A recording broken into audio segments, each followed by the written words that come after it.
when it first came out. And yeah, I don't. I'm the worst when it comes to that. I went from the 6 to the 11 and just learning how to do the whole swipe thing and the new like screenshotting. It still takes me forever. I've been watching like TikTok videos. Yeah, like cool hacks. Like I was like, oh man, I didn't know you could. I know. But then I try to do the hack and I can't mess it up. Yeah. I'm like, what? They're lying to me. Yeah. All right. You just ready to jump in? I mean, I'm ready if you are. All right. All right, welcome to Special Fit. My name is Kennedy. I'm here with Coach Mike. Hey. And today we're going to be talking about anxiety. Yep. My favorite subject. Where do you want to start? How about you start with you and anxiety, just to give a little background of why you're even talking about it. Yeah. So, I mean, I've done a couple of talks on this, but I dealt with like anxiety disorder and panic disorder. Mm-hmm. I would say that probably like my first episode was like when I was 10 years old, because I could vividly remember being at a restaurant and having a panic attack. Mm-hmm. And this is kind of like a more detailed than I should get, but I just remember looking in the mirror and looking at myself and going, what in the fuck is wrong with you? And not knowing what that feeling was. Right. You know? Yeah. Because with like anxiety or panic, like you're getting so many signals, but you just don't know what it is. Mm-hmm. You know, all it is just like this impending doom. Right. You know, and it was back then it was more associated with like social anxiety. Mm-hmm. So as a young kid, it was mostly that I couldn't go to places like restaurants unless it was a very familiar restaurant. Mm-hmm. And I knew the routine and stuff like that. As I got older, it was just social in terms of if there was a lot of people around or people that I didn't know that well. Because you know, the anxiety stuff, a lot of it is you're self-monitoring all the time. Yeah. And you think you're wearing it, you know, and people can see it, so you're self-conscious about it. Right. So I think like in my early 20s, it was mostly that, you know, I'd be out if it's a club or something like that, and you know, all of a sudden the feelings would come about, and the more the feelings are there, the more the thoughts race, and then the fear begets fear, and you just spiral out of control, and you induce these physiological symptoms where, you know, your heart's palpitating, your palms are sweating, and you're feeling like you're being choked to death and stuff like that. And then I had a period of time where I didn't experience any anxiety. So from like my mid 20s to like my early 30s, no symptoms whatsoever. Wow. And then that one day, I was in the gym and I was doing a CrossFit workout. I remember it was Cindy. Cindy will do it to you. Yeah, and I was feeling it that day. I was moving really good. I was like, and then out of nowhere, it just hit me like a ton of bricks. And I didn't know it was a panic attack because I hadn't had a symptom in a long time, and I didn't remember what those feelings were like, and it didn't feel like a panic attack. It felt like something else. It felt like something physical. So it did change. I think there are different types of anxiety, and this one, it just sent me down the worst spiral that I've ever experienced in my life, because that led to, you know, being really just out of commission. Like, it was so debilitating. Like, it started off as something situational, and it turned into something that just took over my whole life. I couldn't go anywhere. I couldn't work. I couldn't do anything. You know, I ended up going on disability and not working for a while, basically kind of being like a shut-in, you know. And at the time I was working as a therapist, so I remember sitting in meetings and just thinking like, man, the freaking time is going so slow, and I'm sitting there trying to hold on, you know. Right. And these are things that I used to do without any thought, Yeah. you know. But all of a sudden, you start to sit in a room like this, and people are talking, and they're so close, and then it was just like the walls were all Yeah. closing in like a freaking Iron Maiden or something, and it was like everything was a threat, you know. And so I couldn't work anymore. I couldn't work with my students, my clients. I couldn't. And then it was kind of weird because whatever put me into that, whether it was a workout, whether something physiological that was going on, it I slowly came out of it by doing like my own exposure therapy, because I was like, I need to get back to work and I need to do stuff. Right. But every time I stepped out of that door, it was like, I mean, there was even times where, you know, I had to go pick up food, you know, and hey, you know, we placed an order, and I would be driving, and I'd call, and I can't do it. I'd turn around, come back, because it was too much distance. Yeah. Didn't know I was going to be able to come back, Right. you know, things like that. So it was like, I kind of had to do my own therapy, because I'd gone to psychiatrists, I'd gone to psychologists. They tried so many different medications. None of that worked. And then I was like, you know what? I have to figure out a way to at least manage the symptoms. So we found, which back then I wish I hadn't now, but it, you know what? It helped. You know, the benzos, they do help. They make you feel at least numb to the point where you can manage the symptoms. I don't recommend anybody going on them, especially for the duration of time that I was on them. Right. But at least it allowed me to get out of the house and feel good enough to do my life.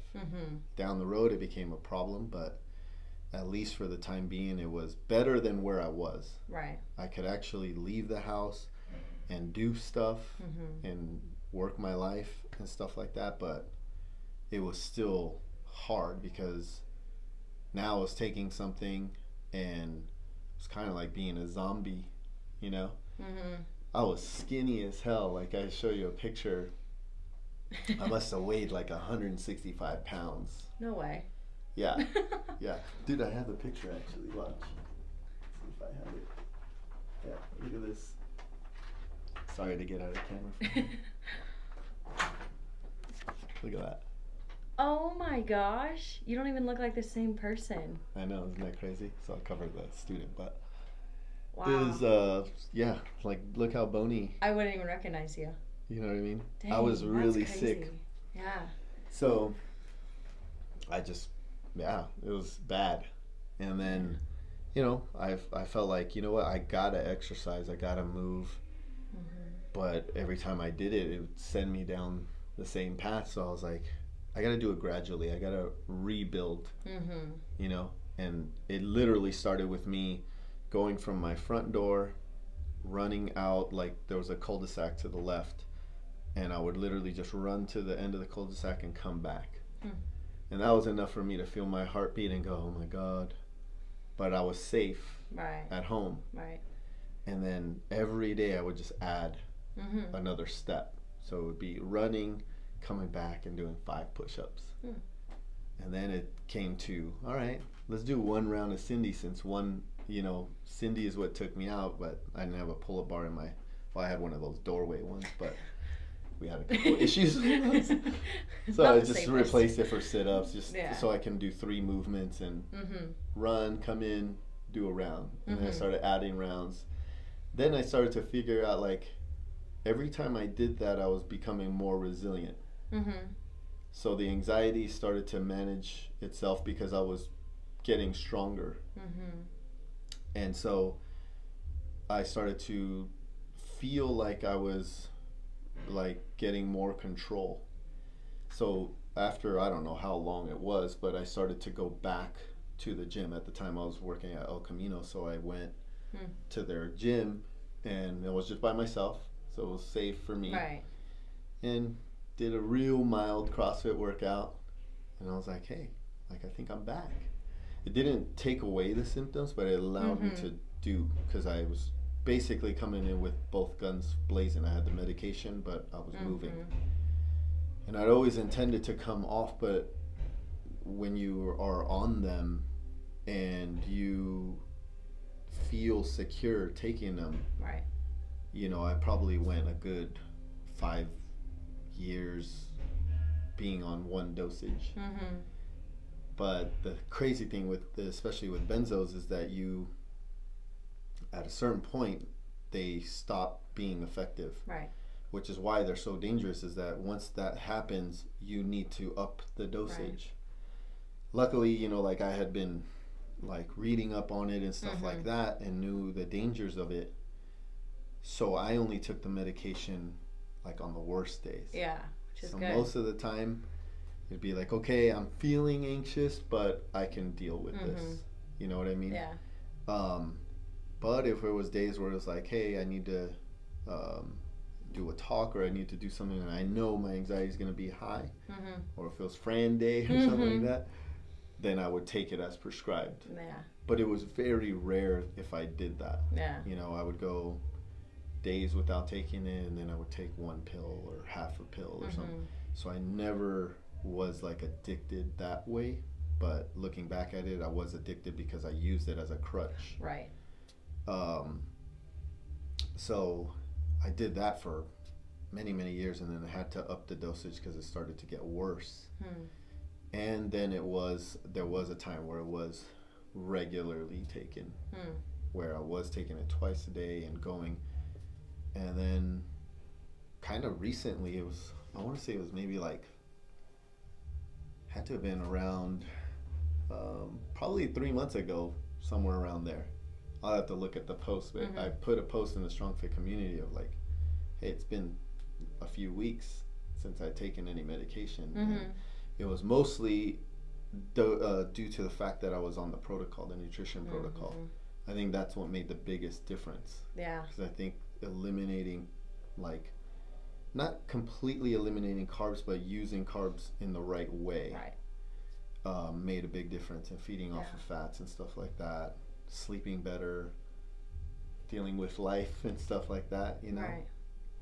So I want to say it's been about 3 months since I've been off of them. That's good. So the anxiety, it's not that it's not there, it's just I have a better relationship with it now. Right. You know, I don't know what the future will, you know, you never know. You never know. But right now, it's going well, training's good, work, able to do it without it. Yeah. So that's my story. Right. I know that there are a lot of people out there that probably deal with similar issues. And that's the scary part for me, is that especially when you have and you work with students who, especially the limited or non-speaking students, if they are experiencing any of these types of symptoms on top of what they're already experiencing with sensory dysfunction and, you know, autism spectrum disorder or whatever it might be, that's creating all these different types of challenges, I can't even imagine if they feel like I felt, and then adding any of that on top of it. I don't, you know, I can't even, I have no words to say like how, because I know what it's like to have been in the darkest of places and feeling like there is no there's no way out, or there's never going to be relief from it.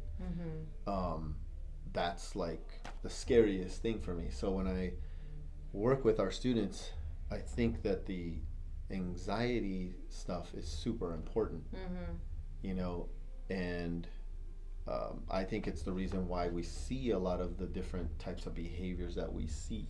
Yeah. I mean, so I guess I am going to draw something. So I think, here, you can hold on to this. So one of the things that really made a lot of sense to me, that Julian talks about a lot, and I know it only on a very fundamental basis, is that if you study any of like the free energy principle, Carl Friston stuff, which we can post in the show notes, some videos on that, is that in terms of the brain, we have what we call like the prediction model, and what this is that every time we enter an event or a situation, like our body and our brain are working together, and we have signals from the viscera going to the brain, and then we have signals from the brain to the viscera. The afferent signals, meaning from the body to the brain, outnumber the other ones 4-1. So our body is constantly monitoring these signals. Not all of it is conscious. Right. Because if you expend too much energy on that, you never get anything done, right? So yeah. It's not like you're thinking about your heartbeat all the time. It just happens naturally, right? Autonomic. But when there is a dysfunction, there can be. You can make that and then, so our brains require a lot of energy. You expend a lot of energy. Your brain requires a lot of glucose to run and all of that. So anxiety seems to be something that has to do with energy expenditure. So if you enter a situation and you're, like in my case, you have social anxiety, you know that when you enter there, it's going to require a lot of energy for you to do that thing. Right. So it basically, what happens is you have your brain is making this prediction. And then you have basically the prediction, and then you have the observation of that prediction. So if you reach and grab the handle of the pot on the stove and you burn your hand because you were careless and you didn't notice that the stove was on or whatnot, then what happened is you predicted and then you made an error in terms of you felt that, right? The gap between the prediction and the observation is what we would call a somatic error. So in anxiety, I think that a lot of it, at least the way I was experiencing and what I've seen a lot of other people, is that the bigger the gap, the more anxiety there is.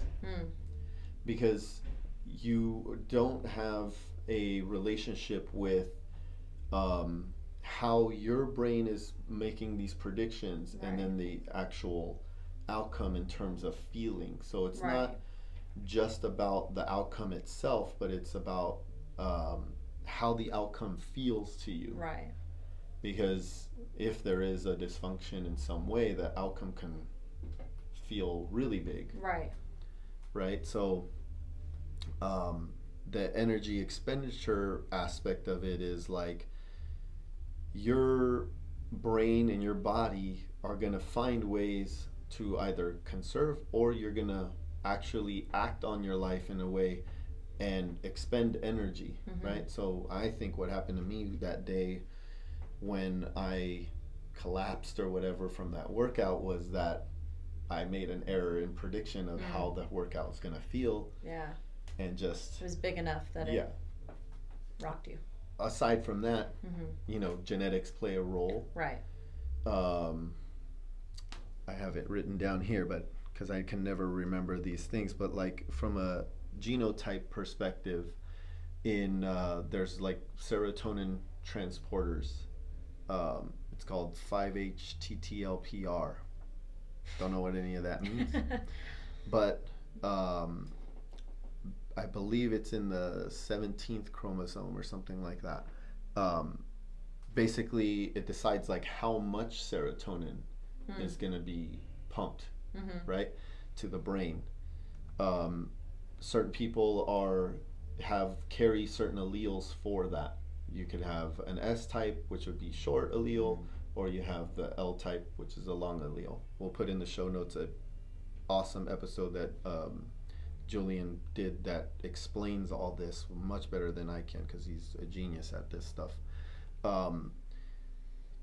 I will venture a guess that I'm probably an S type based off of all the characteristics that I see. Right. Long and the short of it, watch the video, but what I now know is that being an S type, which I don't know if I am for a fact, but I I'm gonna check. I'm gonna do the genetic test so that I can find out. Is that people on the S type already have a high sympathetic tone, Mm-hmm. which means that our cortisol levels are already high. Right. So if that's the case, doing something like Cindy on a day where I might have already been up there, Yeah. high buildup of lactate, all that kind of stuff, uh, because S types are people that are higher cortisol, don't sleep as well. Mm-hmm. Getting into that type of situation, it just Right. is Push sends you over Yeah. the edge. So the only way out of that Mm-hmm. is to crash really hard, Mm-hmm. which that ended up happening for I don't know how many years in depression, Right. because it was like the energy expenditure was so high that the only way out was to go into freeze. Right. So if you have a long allele, then you're the opposite. You have a higher parasympathetic tone. Mm-hmm. So these are people that are depressed. Mm-hmm. Um, so it was. I think this kind of explains a lot of things, because when you have 4 times greater signals going from the viscera to the brain, then it's no wonder why I was always self-monitoring, because it was like, oh my God, I'd do anything, and it was like, oh, my heart, like Mm-hmm. I feel, right? And your heart does, it's its own neuronal thing, Mm-hmm. organ Right. that is sending a lot of messages to the brain. Right. And now all of a sudden, all this stuff that would typically be either subconscious or things that you wouldn't spend a lot of time on, all of a sudden I was Right. monitoring, how I was feeling on it. I'd be talking to somebody and I'd be in my own head the whole time, Right. because that's what people with anxiety do, is that they live in their head, but they fail to act on their lives. So Mm-hmm. the trick of this to minimizing the somatic errors is, basically you have 3 ways that you can correct a somatic error or fix a somatic error. And I want to make sure I get this right. So I wrote it down. So 1 is you can change the prediction. Right.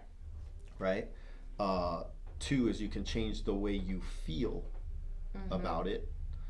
Or 3, you can change the world to fit your prediction.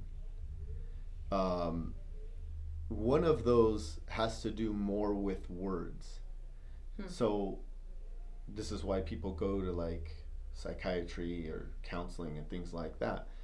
The problem is, let's just say from a physiological standpoint, physical standpoint, you're overweight and you're stressed about it and all that. Talking about it doesn't change your weight. Right. Yes, it matters to talk about things, and it matters to organize things in your head, but ultimately you have to act. Right. You know what I mean? So if you are, and like I said, most of this stuff is not on a conscious level. So when you shiver, when you're cold, so if you made an error in prediction about the weather, let's say, and your body does this automatically, you know what I mean? But like in my case, when I was going through the worst part of it, it's weird how my body was reacting even to things like temperature, because I couldn't even regulate my temperature. I specifically remember going to this school that I used to work with, this client, and I don't know how many, and I'm normally a person that is always hot. Like if it's like wintertime, I'm like, all right, 1 layer and I'm good. Yeah. Like I would have like 3-4 layers and could not get warm. So the amount of, and it felt almost like I was in danger, because I was shivering so bad, and I would walk into class and leave the kid alone for a second because I just couldn't stop my body from shaking and shivering. And I remember thinking like, this is weird how things kind of shifted, so it's pretty crazy that even though the prediction and me trying to change my thoughts about it like didn't change anything, Right. Like I had to do something in order to make the world feel safe again. Mm-hmm. And the only way to make the world feel safe again is to act. You have to change your behavior. Mm-hmm. And in my case, it was getting strong again, Mm-hmm. building my sense of self, feeling confident, all of that stuff. So in terms of this, does it mean that you should be setting yourself up in situations where you're going to succeed? Or do those kind of situations have to happen naturally? Or can you put yourself in those kind of situations where your prediction will meet the observation, even if it isn't organic and it's forced? I think that the way to minimize the somatic error Mm-hmm. is through learning. So it's not always outcome based. It's about, Mm-hmm.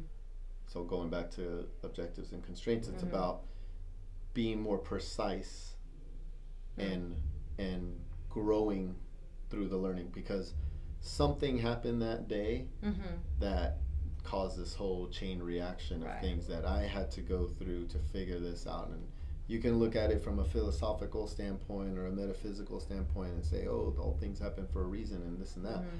But ultimately, in order for me to get to a place where I was off medication and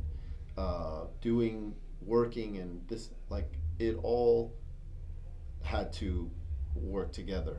So it's like the whole Voltron effect. It's like you couldn't just take that one thing, the medication, or you couldn't take the workout, or you couldn't take the talking, all that, and say it was this. It was the whole collection of things. So the learning aspect of it is where I think this comes into play, because Right. when I think about our students, especially the non-speaking ones, it's like sometimes we don't always, and I'm saying we as a general population, is that we don't always presume that they understand everything we're saying, and we have good intentions about that, but we don't always practice it. Right. Because in the moment, a parent can say like, oh yeah, like I know you know how to tie your shoes and blah, but I'm just gonna do it for you. Right. Or and it's because it's more convenient and we're trying to save time and things like that. But when it comes to training or therapy or things like that, understanding the self is super important. And I'm not just talking about like, oh, I understand I'm a good person and this and that. I'm talking about understanding your body, Right. understanding what it means to feel things. I think I was just really like numb to things, you know what I mean? And it got worse with the medication and all of that. So yeah, I think it's one of those things where the learning is what allows you to deal with life. Right. Because most of the time what we see in our society is like, you have this dysfunction, let me give you this pill for it.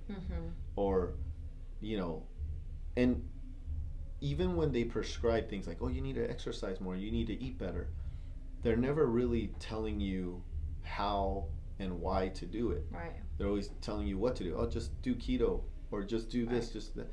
And it's like, if that were the answer, I mean, it would be the answer for everybody. Right. You know what I mean? And Right. you just, I mean, just looking at the stuff on the serotonin, it was like, oh my God, like I can't even believe that I was prescribed those medications. You know what I mean? Yeah.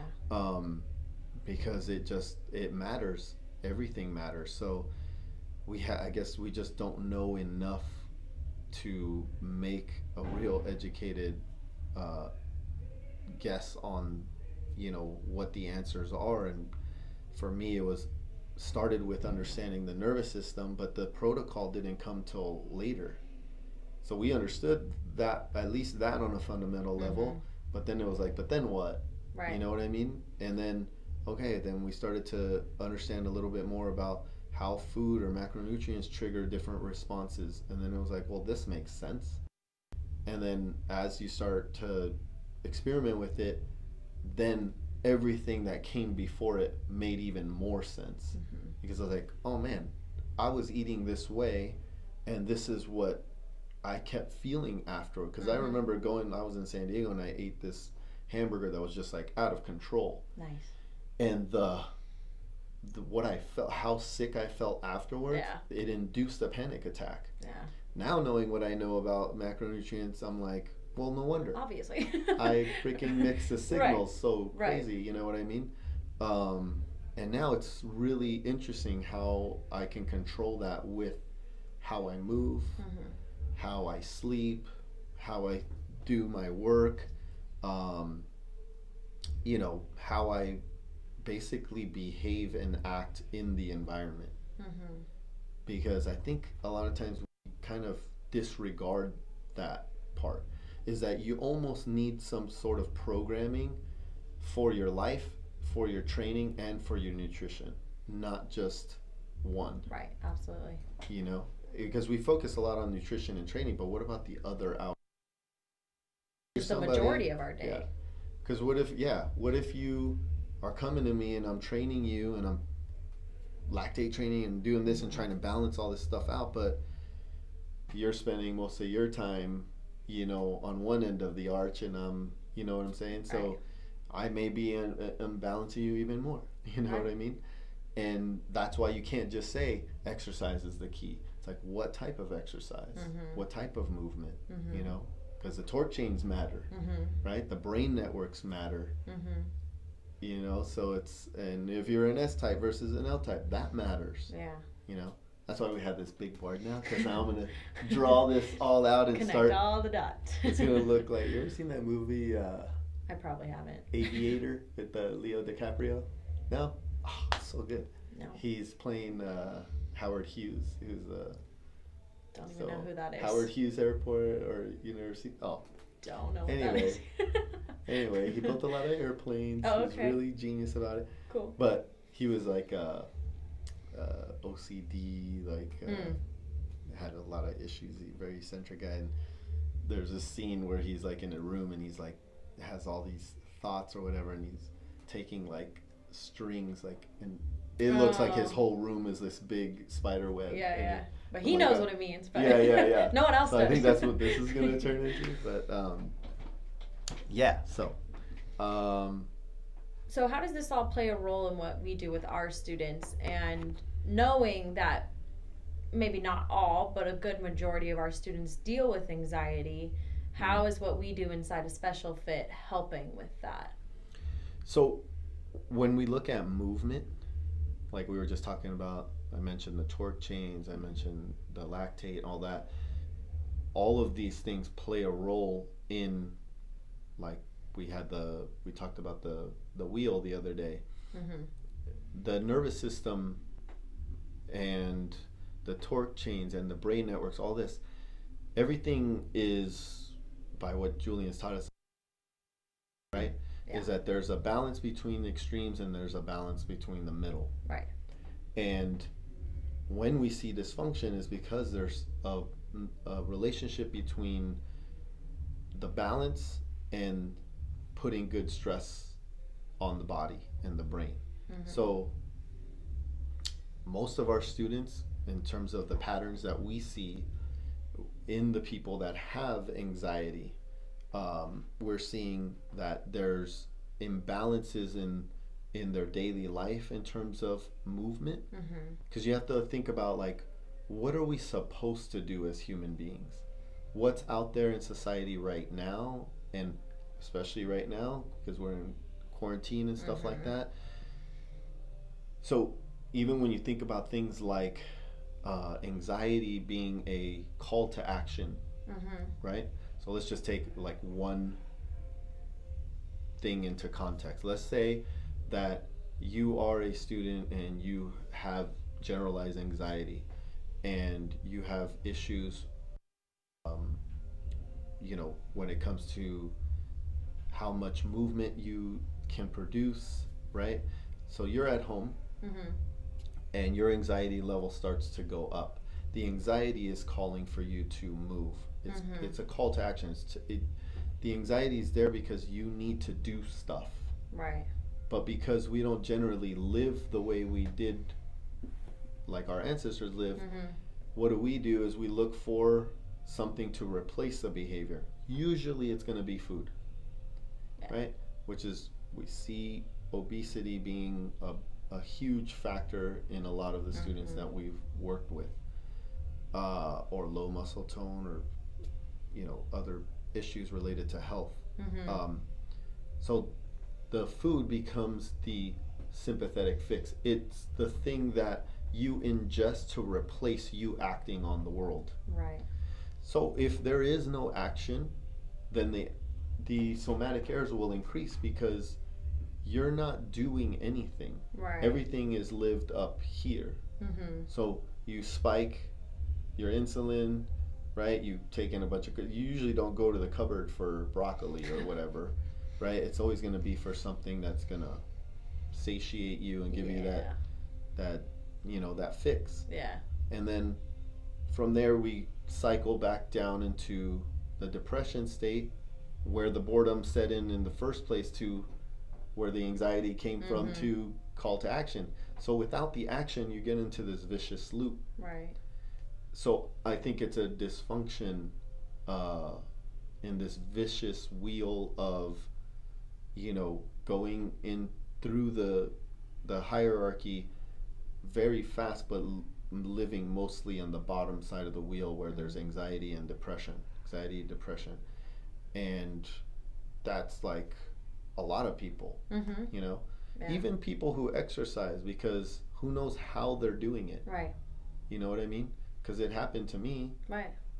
So the only way that I found the way out was through the learning. I had to figure this out and get to a place where, like, okay, I understand how the nervous system works on a fundamental level, and now I know that for me to balance my life, I need a certain amount of the Disney December. Mm-hmm. If I don't do that, then I cannot balance against what's already genetically predisposed in terms of lactate and fuel in the brain and all of that stuff. So without that, I don't have balance. Right. Because it's not always going to be 50-50. It depends where you started. It depends on your baseline. The arch, and then from where you are, Yeah. then you have to balance it out. Yeah. Because like the S allele has a baseline for sympathetic response, and the L allele has a baseline for the parasympathetic response. Right? Those two centers are different. Mm-hmm. So my center is not your center. Mm-hmm. Right? So what I need more of is going to be different than what you need more of. Right. So I need more of that active meditation. I need not as much of the lactate stuff. Mm-hmm. So I train, I do my work, and it's pretty balanced in terms of strength and doing all that stuff. But what I have to do for the active meditation and all that, and I can feel it, because within the last like 3 weeks, like I was like, oh man, I feel like I'm going back into that place, and I hadn't been doing it. And the last week or so, I've been ramping that up even more, and then the sleep got better, because I was getting really restless again, and I was like, this is why I know that it's getting built up. So I can't wait till we're able to like measure the lactate stuff, because I think it'll be a huge thing to be able to measure lactate on a moment-to-moment basis. Yeah. So we could be more precise with our students and go, hey, like, you're way over here. We need to take you down. Right. And then having better conversations about what their day is like. Saying, hey, you're super stressed because you got finals and you got this and that. Maybe this week you need to do the long, slow, steady cardio and nasal breathe and all that stuff. Yeah. And then other times when they're just chilling and it's summertime and they're like in that sloth mode, that's when they need to push the sled and do all that kind of stuff, And then over time we get a good understanding of what that baseline is, and saying, hey, we've done 3 months of training, 6 months of training. Let's take a look. How is your level? Oh, when we're moving in the right direction, then we just move that center. Say, okay, how do we get more precise from here? You know what I mean? And that's how we end up decreasing those somatic errors. Right. So I think for our students, that's probably the biggest factor, is to teach them. Yeah. It's if you're gonna presume competences, you have to teach them. You have to have the conversations. A lot of my Zoom calls now are like, they might be doing a 30-minute call, but 15 of those minutes sometimes is me taking this little concept and say, look, you see how this worked? And talking to the student and the parent, and iron it all out. And they may not get it right off the bat, but as we explore it more and more, they do. Right. you know. So I think that's probably the key, is the learning aspect, is that they have to own the training, not just on a physical level but also on a mental level. Right. Cool. Is that a good place to stop? That sounds good to me. I think we covered a lot. All right, cool. Well, that's a good place to stop. If you like this video, you can check us out on YouTube. Make sure to subscribe. You can also find us on Instagram and Facebook. Special Fit is also offering group classes and private classes, as well as parent mentoring groups and coaches development programs. If you're interested in any of this, you can email Mike at special-fit.com, and you can find out more information. See you guys next time.